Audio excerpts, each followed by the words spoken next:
There are 3 books in the Bible known as the wisdom literature: Proverbs, Ecclesiastes, and Job. The first, Proverbs, showed us that God is wise and just. Yeah, we learned that God has ordered the world so that it's fair. The righteous are rewarded, the wicked are punished.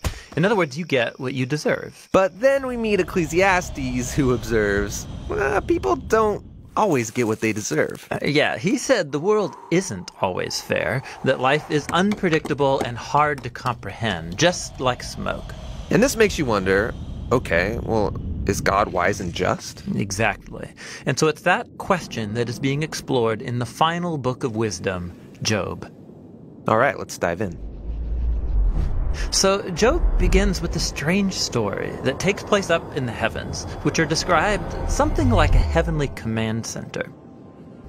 So God is there with these angelic creatures called the sons of God, and they're all there reporting for duty. And God points out this guy Job, his servant, showing how righteous and good he is. And then one of these angelic creatures approaches. He's referred to in Hebrew as the Satan. The Satan? Who is this? Well, this word is actually a title, which literally means the one who is opposed. So out of this whole crew, he is the one questioning how God is running the world. And he proposes that Job might not actually love God, that he's only a good person because God rewards him. If God were to take away all of the good things he gave to Job, then we would see his true colors. So he thinks Job is just working the system? That's exactly right. Maybe he's obeying just to get what he wants. So God agrees to this experiment and allows the Satan to inflict suffering on Job. And Job loses everyone and everything that he cares about. It is devastating. And remember, he deserves none of this. God himself said so. The remarkable thing is that in the midst of all this suffering, Job still praises God. At least for chapters 1 and 2. But then in chapter 3, we find out how he's really feeling inside. He unleashes this poem that reveals this devastation. It's a long, elaborate curse on the day that he was born. After this, some of Job's friends come to visit him to offer their help. And all of them are like, Job, you must have done something horribly wrong to deserve this. After all, we know God is just, and we know the world is ordered by God's justice and fairness, so you must be getting what you deserve. And for the next 34 chapters, the friends and Job go back and forth in very dense Hebrew poetry. His friends keep speculating about why God might have sent such suffering, and they even start making up lists of hypothetical sins that Job must have committed. But after each accusation, Job defends his innocence. And Job is innocent. He is. He's also on an emotional roller coaster. At some moments, he's very confident that God is still wise and just. Yeah, in other moments, he's doubting God's goodness. He even comes to accuse God of being reckless, unfair, and corrupt. So by the end of the dialogues, Job demands that God come and explain himself in person, and God does so. He comes in the form of a great storm cloud.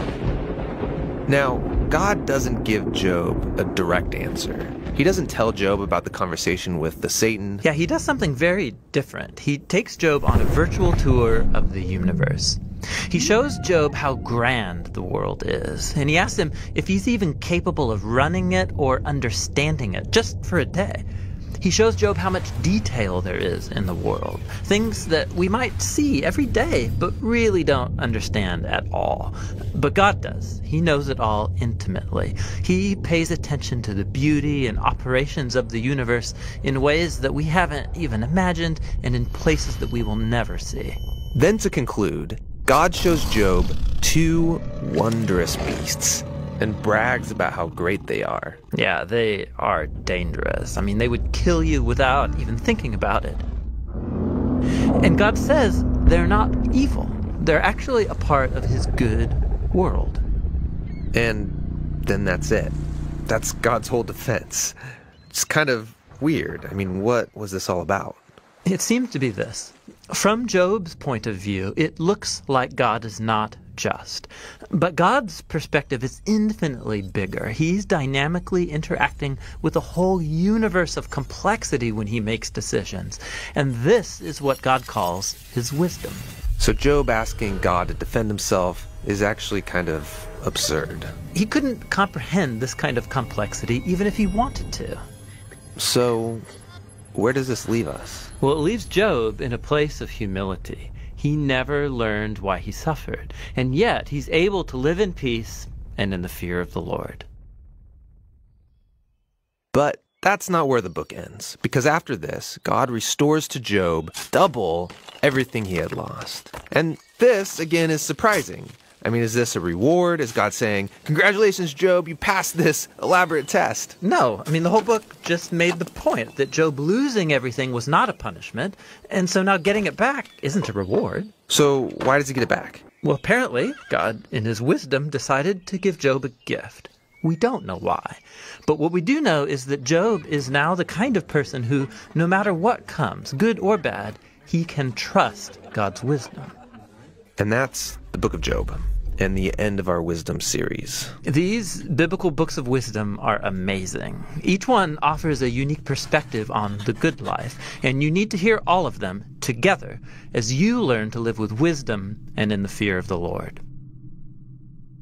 Hey you guys, thank you for watching this video from The Bible Project. You can find a lot more videos just like this one on our YouTube channel, The Bible Project, or at our website, jointhebibleproject.com.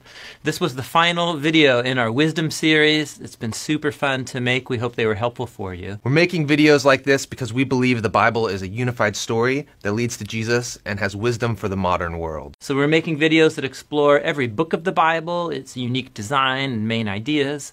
We're also making theme videos that explore key ideas that run through the whole storyline of the scriptures. We have more videos planned, and we can do it because of your support. You can give a one-time gift, or you become a monthly supporter and help us with this entire project. The goal is to make the whole video library available for free to anybody, anywhere. Go to jointhebibleproject.com. You can download a full resolution version of this video, all kinds of other resources. It's there for free for you. Thanks for your support.